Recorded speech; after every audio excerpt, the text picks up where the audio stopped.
Hello. Welcome to Travel Tales with Judith. I'm Judith, and I share stories and experiences from a lifetime of traveling. This is episode 19B. I'm coming, if you're just coming in here without hearing about A, you're going to be in kind of the middle of this, but that's the way that goes.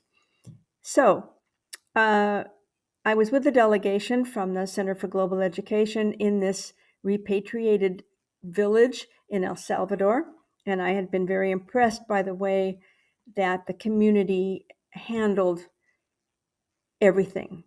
I mean, everybody worked together. And while I was there, we got a message that another community that had been living, I think it was in Belize, for the past period of time, probably at least 2 or 3 years, was also walking back into El Salvador.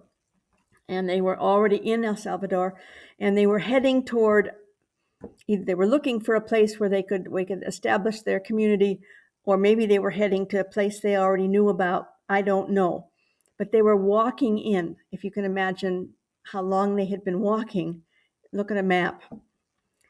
We were just, at the time, we were not that far out of San Salvador, the capital, so they'd been walking it.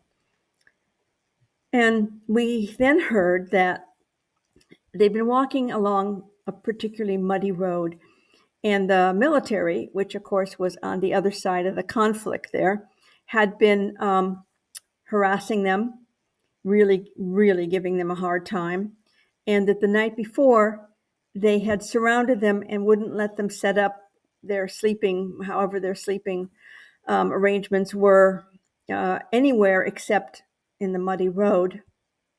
And so that's what they did. We also heard that there were 2 or 3 people accompanying this migration back into their country from other countries, and those people had now been deported.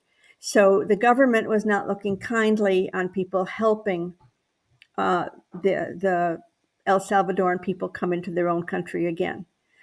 We had to make a choice.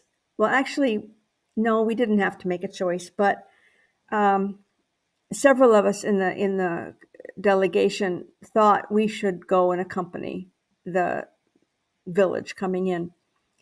And our leader didn't recommend it because it could cause issues with the Center for Global Education being able to have access to some of these places where they did their delegations.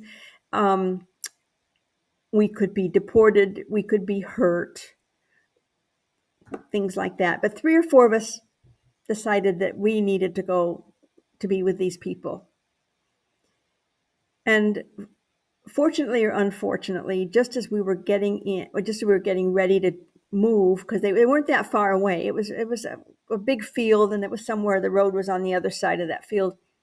A United Nations car came into the village, and they knew the situation. We knew the situation, and interestingly enough, United Nations observers like that can't help.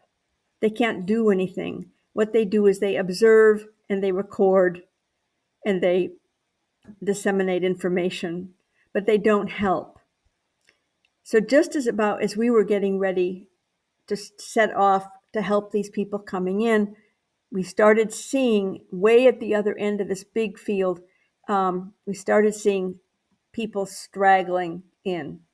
And we got a message that the Army had let them go. And so we were there watching these people come in to this community where we were with the children, carrying maybe a bag of belongings, carrying some food. They had nothing. They had nothing. And they looked extremely tired and, haggard.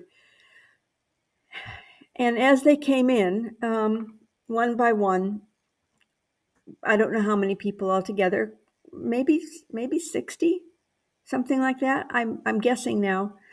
There was a area that had an awning over it or a roof, and it was concrete And the people came in and were setting up some hammocks and were getting children organized. And the people in the community that lived there were rushing around, getting things together, food, etc., because these people needed just about everything. So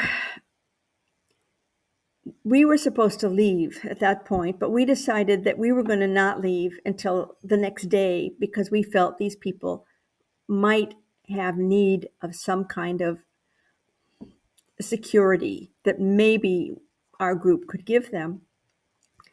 So the first thing was, we hadn't eaten since breakfast before we'd even set out that morning. We hadn't had lunch. This was now getting late in the afternoon. We hadn't eaten. They hadn't eaten. All the people coming in hadn't eaten. And somehow this community, so poor,